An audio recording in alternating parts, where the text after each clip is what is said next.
ഈ മകൾക്കെതിരെ കേസെടുക്കണമെന്ന് പറയുമ്പോൾ ബിന്ദു മേനോൻ എന്ന് പറയുന്ന കേരളത്തിലെ ഒരു മന്ത്രിയുടെ ഭാര്യ, ആ മന്ത്രിയുടെ ഭാര്യ 112ലേക്ക് ആദ്യം പരാതി നൽകുന്നു. ആ പരാതിയുടെ അടിസ്ഥാനത്തിൽ അവിടെ പോലീസ് വരുന്നു. അവരുടെ കയ്യിലുള്ള തെളിവുകൾ മുഖ്യമന്ത്രിയെ, കേരളത്തിന്റെ ആഭ്യന്തര വകുപ്പ് കൈകാര്യം ചെയ്യുന്ന പിണറായി വിജയന്റെ മകളായിട്ടുള്ള വീണ വിജയന്, പിണറായി വിജയന്റെ മകളായതുകൊണ്ടായിരിക്കുമല്ലോ വീണ വിജയന് കൊടുത്തിട്ടുള്ളത്. ആ വീണ വിജയൻ ഈ 3 ദിവസക്കാലമായി കേരളത്തിലെ ഏതെങ്കിലും പോലീസ് സ്റ്റേഷനിൽ ഈ കയ്യിൽ കിട്ടിയ തെളിവുകൾ പറഞ്ഞിട്ടുണ്ടോ? ഏതെങ്കിലും പോലീസ് സ്റ്റേഷൻ, അടുത്തുള്ള സ്റ്റേഷനിൽ ഇത് അറിയിച്ചിട്ടുണ്ടോ?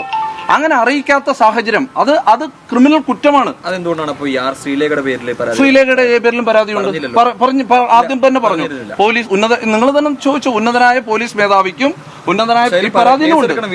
വീണ വിജയനെതിരെയും ശ്രീലേഖയ്ക്കെതിരെയും കേസെടുക്കണമെന്ന് തന്നെ പരാതിയിലുമുണ്ട്. അങ്ങനെ തന്നെയാണ് പറഞ്ഞത്. ശ്രീലേഖയ്ക്കെതിരെയും വീണ വിജയനെതിരെയും കേസെടുക്കണം. അറിഞ്ഞിട്ടും അതിനകത്ത് ശ്രീലേഖ പറഞ്ഞ ഒരു കാര്യമുണ്ട്, 112ലേക്ക് പരാതി നൽകാനെങ്കിലും അവർ പറഞ്ഞു. വീണ വിജയൻ അതുപോലും പറഞ്ഞിട്ടില്ല.